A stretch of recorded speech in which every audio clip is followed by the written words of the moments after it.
वीरेंद्र जी, स्वागत है आपका। हाँ जी, नमस्कार जी। नमस्कार सर। मैडम, बात हो पाएगी हकीम साहब से? बिल्कुल, बात कीजिए जी, बात हो रही है। जय हिंद, स्वागत है आपका। हाँ, नमस्कार गुरु जी। जय हिंद, आपका स्वागत है। बताइए क्या सवाल है भाई? हाँ, दोनों।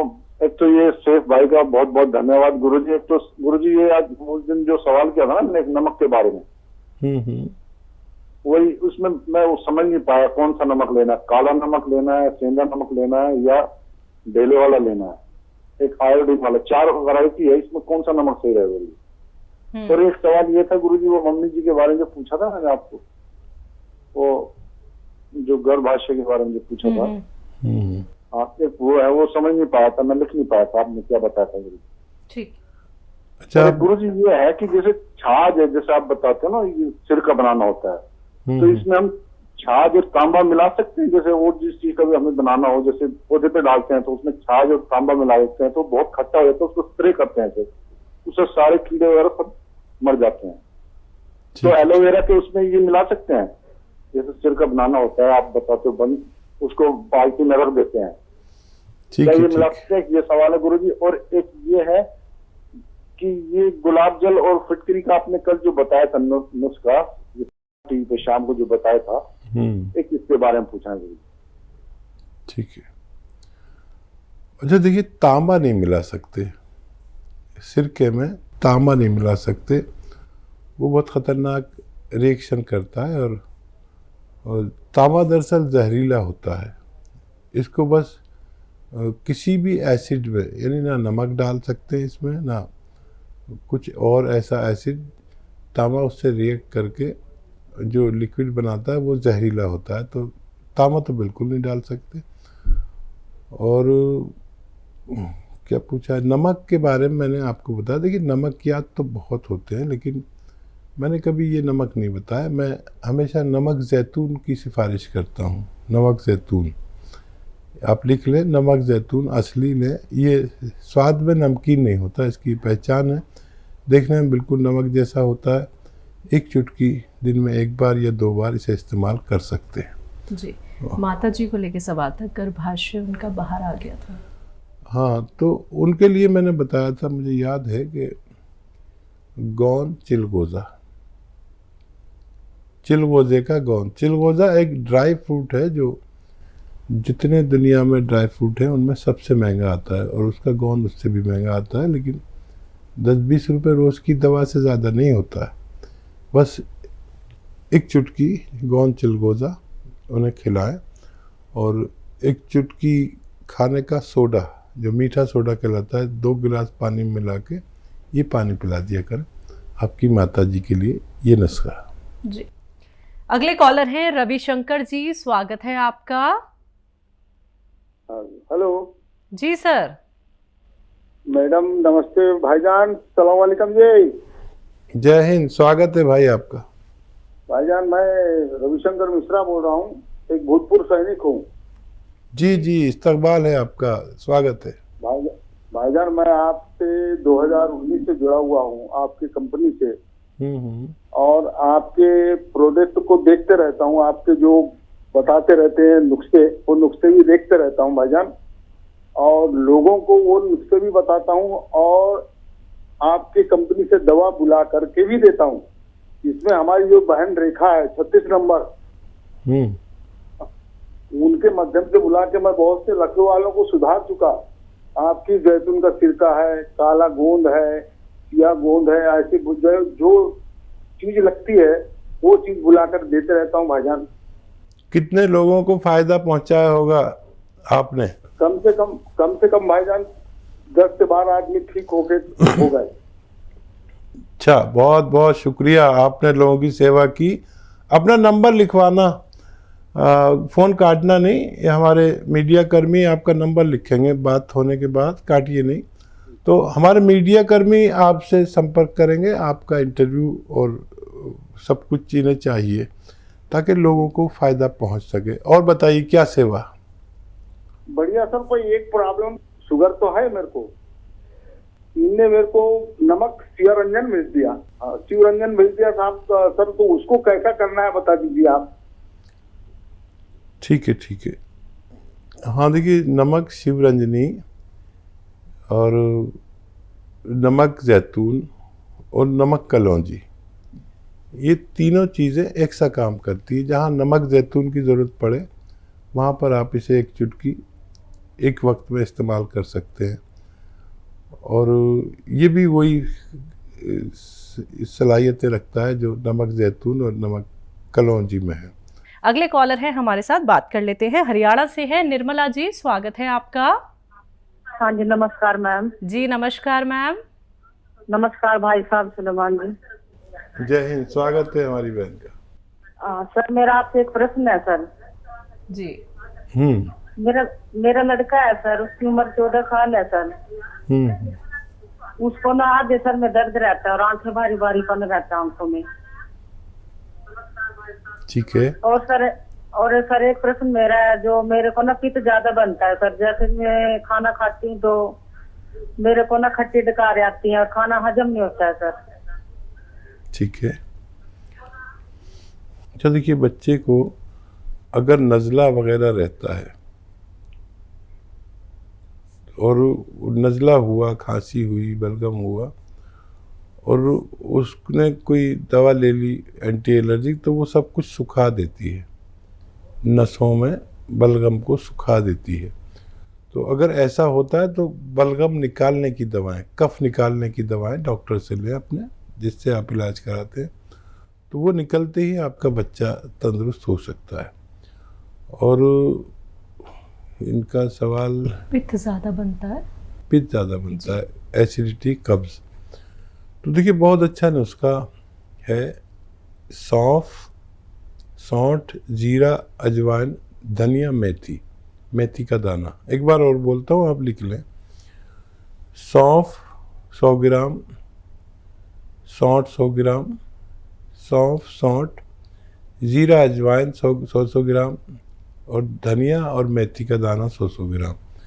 इन सबको पाउडर बना के घर में रखा करिए। किसी को भी आधी रात को ज़रूरत पड़े तो बड़ा काम आता है। और एक आता है नमक जैतून। ये नमक अलग टाइप का नमक है, देखने में नमक जैसा, लेकिन स्वाद में नमकीन नहीं होता। एक चुटकी नमक जैतून 2 गिलास पानी में मिलाना और इस पानी से आप ये जो 6 चीज़ों का पाउडर बनाया है, इसको खाकर पानी पी लें, बस दिन में एक बार। बहुत ही ज़्यादा रोग है तो 2 बार भी ले सकते हैं। वैसे एक ही बार में बहुत फ़ायदा शुरू हो जाता है। अब इस तरह इस्तेमाल करें, फ़ायदा उठाएं। जी। मध्य प्रदेश से हैं दीपा जी, स्वागत है आपका। जी दीदी, राधा स्वामी। राधे राधे मैम। दीपा बोल रही हूँ जी। जी, मैं दीपा बोल रही हूँ। मेरे 2 सवाल हैं दी, प्लीज आप अच्छे से लिख लीजिए। बिल्कुल। दी, वो मेरे ना एक जीजा जी के लिए सवाल हैं, क्योंकि मैं उनको किसी को नुस्खे बताती रहती हूँ तो बहुत ना फायदे करते हैं, तो वो बोल रहे थे मेरे लिए भी पूछना। तो उसकी ना एज है 51 और ना उनको 15 सालों से शुगर है, लेकिन अब ना उसको ना जैसे सुबह उठते हैं ना तो एकदम इतनी पीड़ा होती है, शरीर में बहुत कमजोरी महसूस होती है। और ना वजन है उसका 88 और उनको शुगर है। तो वो बोल रहे थे मेरे लिए पूछना कि जैसे सुबह उठता हूँ तो बहुत पीड़ा होती है शरीर में और कमजोरी भी बहुत लगती है और वजन भी बढ़ा हुआ है। मैंने कहा ठीक है, मैं अपने सर से पूछ दूंगी आपके लिए, तो वो क्या करें। और दूसरा ना, उस प्रेग्नेंट बहू के बारे में पूछूंगी, तो उसका ना अभी 8वां महीना चल रहा है, तो वो बोल रही थी जैसे नॉर्मल डिलीवरी हो और उसको ना सर्दी बहुत बनी रहती है, ठीक है, और सुबह शाम बहुत छींकती है और बहुत सर्दी बनी रहती है। और बोल रही थी दीदी मेरे लिए पूछना कि नॉर्मल डिलीवरी कैसे होगी, तो मैं उसको अपनाऊं। मैंने कहा ठीक है, मैं पूछ के बता रही हूँ अपने सर से। पहले भी बहुत उनको फायदे हुए हैं, तो वो बहुत दिन से बोल रहे मेरे को। जी बस इतना ही, राधा स्वामी सर जी। आप तो बहुत अच्छे हमारे व्यूवर्स में से हैं। आपकी बहू को भी मुझे मालूम है कि उनको रिसाव शुरू हो गया था, ब्लीडिंग शुरू हो गई थी। फिर आपने मुझसे नुस्खा पूछा था, डॉक्टरों ने मना कर दिया था नहीं हो सकता, फिर मैंने नुस्खा बताया था, फिर वो बच्ची अच्छी हो गई थी। मेरी तरफ से प्यार करना उसको और कोशिश करें नॉर्मल डिलीवरी हो। अब जो 9वां महीना लगेगा तो इस बच्ची से सब वो काम कराइए जो नौकरों से कराते हैं आप, यानी झाड़ू पोंछा लगवाना, बच्ची को शायद बुरा ना लगे, क्योंकि वो भी मुझे ज़रूर प्रेम करती होगी। और एक कपड़े धुलवाइए ज़मीन में बैठ के, चाहे आपके यहाँ नौकर चाकर हों, मशीनें हों धोने की, लेकिन उससे कराइए जितना भी उससे हो सके। तो ये 2 काम कराना शुरू कर दीजिए उससे। और जब जो डेट डॉक्टर ने दी हो उसकी, उस डेट पर उसको जो बेकार सा गुड़ नज़र आता ना, काला सा, पुराना सा, बकवास सा, वो गुड़ घर में रखिए। जो डॉक्टर ने डेट दी है उस डेट से 1 दिन पहले ऐसे 50 ग्राम खिलाना, फिर अगले दिन 50 ग्राम या 100 ग्राम खा ले किसी तरह, और खूब पानी पिए। आपकी बच्ची को बहुत नॉर्मल डिलीवरी हो सकती है जी।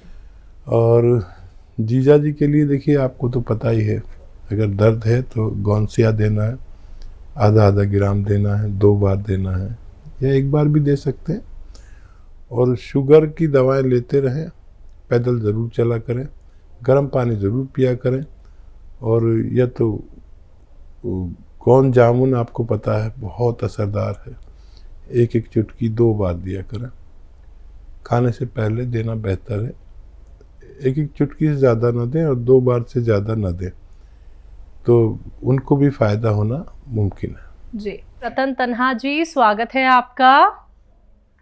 जी नमस्कार। नमस्कार सर। जय भारत हकीम साहब। जय हिंद, जय भीम।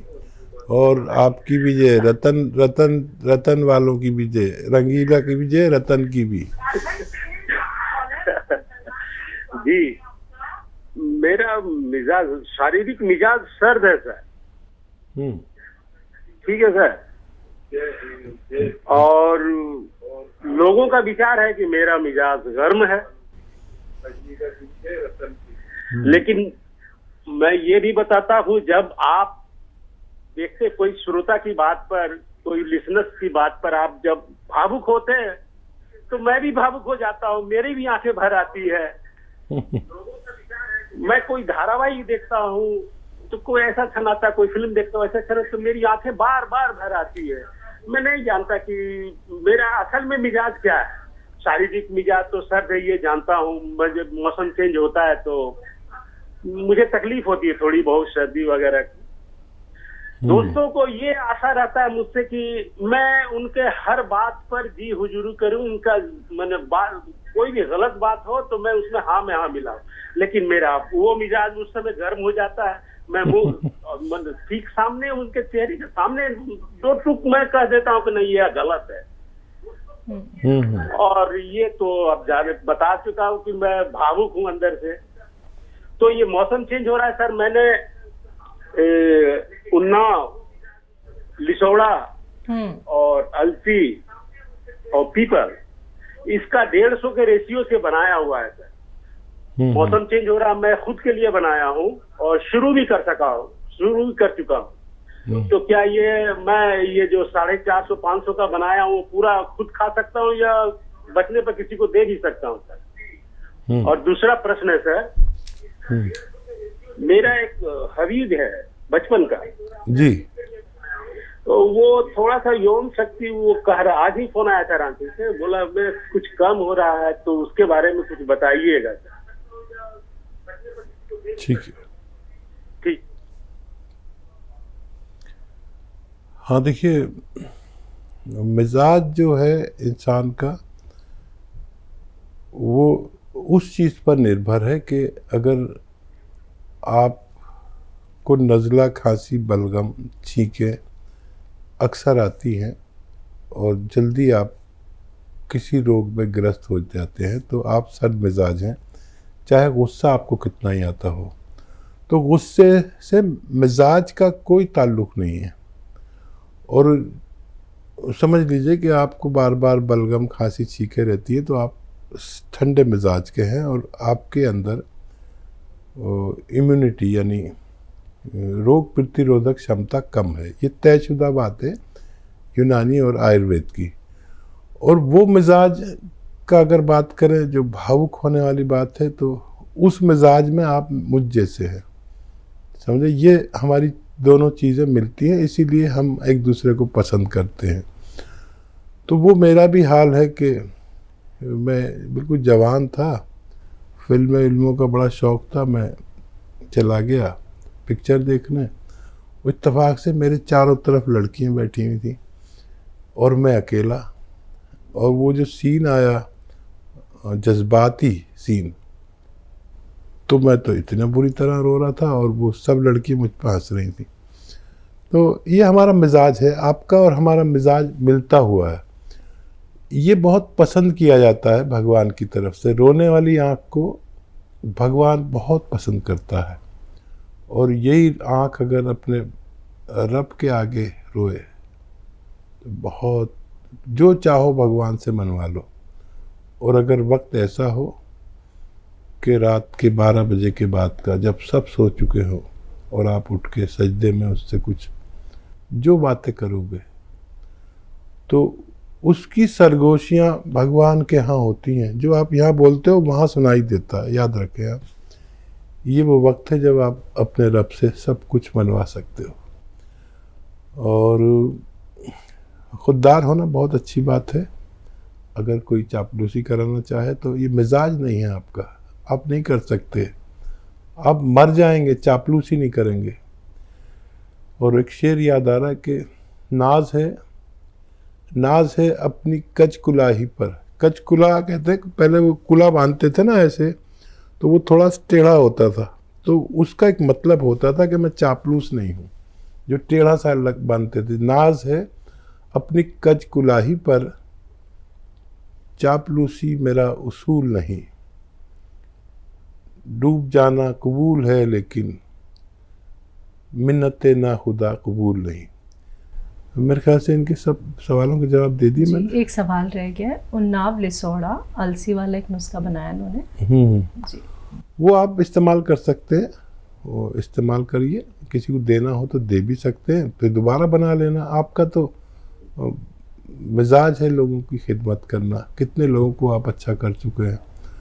तो इसको आप इस्तेमाल करें लगातार 4-5 महीने, फिर आपका मिजाज मोतदिल या गर्म हो जाएगा और आप फिर सर्दी के या इन रोगों से जल्दी ग्रस्त नहीं हुआ करेंगे। बिल्कुल।